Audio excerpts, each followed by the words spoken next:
मनरेगा की योजना में जितने रास्ते, जितने डंगे बन रहे हैं, ये भारत सरकार ने मंजूरी दी है जी। ये पैसा भारत सरकार दे रही है। और मोदी जी ने स्वयं, गृह मंत्री ने स्वयं मुख्यमंत्री जी से एक बार नहीं कई बार बात करके कुशल प्रेम भी जाना और उसके बाद सहायता भी की।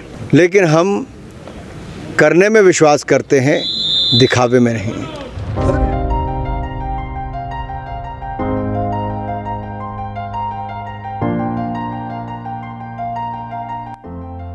हिमाचल प्रदेश की पहली प्रोफेशनल कबड्डी लीग प्रतियोगिता के लिए हमीरपुर के अणु सिंथेटिक ट्रैक मैदान में कबड्डी ऑक्शन सहित प्रतियोगिता का आयोजन किया गया। इस मौके पर केंद्रीय खेल मंत्री अनुराग ठाकुर ने बतौर मुख्य अतिथि शिरकत की और प्रोफेशनल कबड्डी लीग ऑक्शन का शुभारंभ भी किया। इस प्रतियोगिता में हिमाचल प्रदेश के सभी जिलों से आए खिलाड़ी भाग ले रहे हैं। अनुराग ठाकुर ने कहा कि एशियाई खेलों में पहली बार देश के खिलाड़ियों ने इतना उत्कृष्ट प्रदर्शन किया है। उन्होंने कहा कि देश में खेलों को बढ़ावा देने के लिए केंद्र सरकार पिछले वित्तीय वर्षों के मुकाबले कई गुना बढ़ोतरी की है, जिससे देश में खेलों के लिए आधारभूत ढांचों की मजबूती मिली है। हमीरपुर से अनिल शर्मा की रिपोर्ट।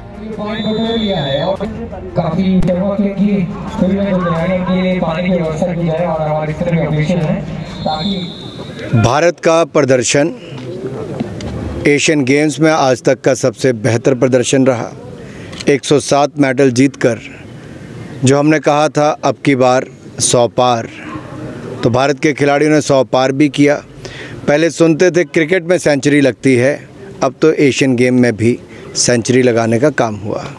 इससे खिलाड़ियों का मनोबल भी बढ़ा, तो देश भर के लोगों में एक नई ऊर्जा और देश के जो युवा और उभरते खिलाड़ी हैं उनको एक नई प्रेरणा मिली है। और इससे आने वाले समय में हम देखेंगे खेलों में और निवेश भी होगा, खेलों में और खिलाड़ी भी आएंगे और खेलों की सुविधाओं में और भी लोग अपना सहयोग दे पाएंगे। अभी तक माननीय प्रधानमंत्री नरेंद्र मोदी जी ने जो सोच देश को दी और जो सुविधाएं खिलाड़ियों को दी, उससे इस बार के मेडल्स में आप देखिए, ओलंपिक्स में हम जीते थे 7 मेडल सबसे ज़्यादा आज तक के, फिर 19 मेडल पैरालंपिक्स में, 20 मेडल डेफ ओलंपिक्स में, 21 मेडल कॉमनवेल्थ गेम में और 22 गोल्ड मेडल। आज तक थॉमस कप नहीं जीते थे, उसमें भी गोल्ड मेडल जीते। वर्ल्ड यूनिवर्सिटी गेम्स में 60 साल में 18 मेडल जीते थे। इस बार हमने 26 मेडल जीते, जिसमें से 10 गोल्ड मेडल हैं। और अब एशियन गेम्स में 107 मेडल, 100 का आंकड़ा पार किया। और इससे पहले हमारी महिला खिलाड़ी 4 वर्ल्ड बॉक्सिंग चैंपियन बनी। अंतम बंगाल और बाकी खिलाड़ियों ने हमारे अंडर 20 रेसलिंग में गोल्ड जीते। एक के बाद दूसरी खेलों में आप देखोगे लगातार भारत ने शानदार प्रदर्शन किया। और इस बार जहां एक और शूटिंग में 22 मेडल, एथलेटिक्स में 29 मेडल, ऐसे ही पहली बार क्रिकेट की महिला और पुरुष टीम खेलने गई, दोनों ने गोल्ड मेडल जीते। बहुत सारे विश्व रिकॉर्ड भी तोड़े हैं और बहुत सारे नए एशिया के रिकॉर्ड भी बनाए हैं। बहुत सारी जगह निर्माण कार्य शुरू है। हमने वाटर स्पोर्ट्स को बढ़ावा देने के लिए रोइंग, कैनोइंग, कयाकिंग, इनके लिए भी सेंटर बिलासपुर में खोला है, नेशनल सेंटर ऑफ एक्सीलेंस। और नेशनल सेंटर ऑफ एक्सीलेंस अब हमीरपुर में भी शुरुआत कर दी गई, जहां पर कई खेलों की सुविधाएं यहाँ पर और कई खिलाड़ियों को यहाँ पर प्रशिक्षण दिया जा रहा है। सर, कांग्रेस जीत का दावा तो देश में भी करती थी 2014 में और 19 में। जितने राज्यों के चुनाव हो रहे हैं, भारतीय जनता पार्टी वहाँ पर शानदार प्रदर्शन करेगी। देखिए, मुझे लगता है ये हार से पहले की हड़बड़ाहट, घबराहट, लड़खड़ाहट, ये सब है, क्योंकि राजस्थान का बंटाधार अशोक गहलोत जी ने कर दिया है। राजस्थान में हर रोज़ 17 बेटियों, माताओं के साथ दुष्कर्म की घटनाएं और हत्याएं हो रही हैं। 2 लाख मुकदमे राजस्थान में महिला अपराध के रजिस्टर हुए। 35,000 बेटियों के साथ दुष्कर्म की घटना हुई। हज़ारों बेटियों और महिलाओं को मौत के घाट दुष्कर्म के बाद उतार दिया गया। दलित, अनुसूचित जाति और जनजाति की महिलाएं, कितना अपराध उनके खिलाफ हुआ जी। अशोक गहलोत जी के पास कोई जवाब नहीं।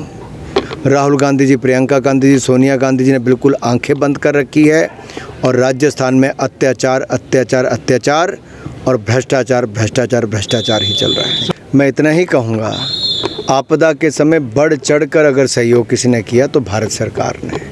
सबसे पहले मदद करने कोई आई तो भारत सरकार, चाहे एनडीआरएफ की टीमें थी, चाहे एयरफोर्स के हेलीकॉप्टर थे, चाहे 13 आपदा के लिए टीमों को एनडीआरएफ की तरफ से लगाना, या 862 करोड़ रुपया भारत सरकार की ओर से राज्य की सरकार को मदद के रूप में देना, और उसके बाद 2700 करोड़ रुपया सड़कों के लिए देना।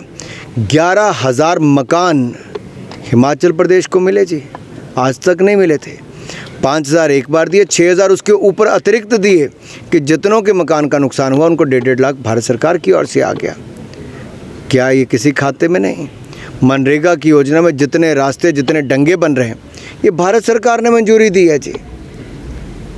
ये पैसा भारत सरकार दे रही है। और मोदी जी ने स्वयं, गृह मंत्री ने स्वयं मुख्यमंत्री जी से एक बार नहीं कई बार बात करके कुशल प्रेम भी जाना और उसके बाद सहायता भी की। राष्ट्रीय अध्यक्ष नड्डा जी भी कई बार आए, मैं, जयराम जी, बिंदल जी, हम सब लोग गए जी। लेकिन हम करने में विश्वास करते हैं, दिखावे में नहीं। ये हिमाचल प्रदेश क्रिकेट संघ को मैं बधाई देता हूं कि जिनके प्रयासों के कारण हिमाचल प्रदेश में वर्ल्ड कप के मैचेस आए, और आशा करता हूं अच्छा आयोजन करेंगे और जो विश्व भर के खिलाड़ी यहां पर आएंगे वो एक यादगार पल यहां से लेकर जाएंगे। और हिमाचल के कोने कोने से लोग भी आएँ, क्योंकि देश भर के लोग हिमाचल में मैच देखने के लिए बहुत उत्सुक हैं। टीम को बहुत बहुत शुभकामनाएं देता हूं। आज से आगाज़ होगा और जीत से आगाज़ हो तो इससे अच्छी बात और क्या है। ऑस्ट्रेलिया के खिलाफ सीरीज़ में उन्होंने अच्छा प्रदर्शन किया। आशा करता हूं विश्व कप के मैचेस की शुरुआत भारतीय क्रिकेट टीम जीत के साथ करेगी। लगातार पक्ष के पास अपना भ्रष्ट चेहरा छिपाने के लिए कुछ नहीं बचा, तो उन्होंने यूपीए का नाम बदलकर इंडी गठबंधन रख लिया, यानी कि अहंकार और घमंड से भरा हुआ घमंडिया गठबंधन। और उसमें ओबीसी समाज के लिए जो शब्दों का प्रयोग श्रीमान राहुल गांधी जी ने किया वो देश के सामने पता है। उनकी सदस्यता लोकसभा की जब गई तो उसी के चलते गई। अहंकार इतना कि अभी तक माफ़ी नहीं मांगी ओबीसी समाज से। ये क्या करेंगे? ये तो सारी उम्र कहते रहे गरीबी हटाओ, गरीबी हटाओ, गरीब मिटा दिया था इन लोगों ने। आज देखिए बिहार का क्या हाल है, पश्चिम बंगाल का क्या हाल है। ये लोगों के पास जब दिखाने के लिए कुछ नहीं, ये एडमिनिस्ट्रेशन में फेल हो गए, सरकार में आके पूरी तरह फेल हो गए, तब अब जाति का आधार ले रहे हैं। लेकिन मैं कहूँगा सबसे बड़ी जाति गरीब है, और गरीब के कल्याण के लिए मोदी सरकार प्रतिबद्ध है। मोदी सरकार ने गरीबों के लिए जो काम किया वो किसी जाति धर्म संप्रदाय के हों, उसके कारण 13.5 करोड़ गरीब मात्र पिछले 6 साल के अंदर गरीबी रेखा से बाहर आए हैं। के मकान मिले, 12 करोड़ शौचालय बने, 13 करोड़ घरों को नल से जल पहुंचा, और 9.5 करोड़ बहनों को रसोई गैस के सिलेंडर उज्ज्वला योजना में मिले, और कुल मिला के 18.5 करोड़ नए रसोई गैस के सिलेंडर मिले। इसके साथ साथ 80 करोड़ लोगों को 2.5 साल तक मुफ्त में अनाज, 220 करोड़ वैक्सीन मुफ्त में, 5 लाख का इलाज आयुष्मान भारत योजना में, ये सब मुफ्त में मिला जी। ये हमने दिया, लेकिन जाति देखकर नहीं दिया, गरीबी देखकर दिया है।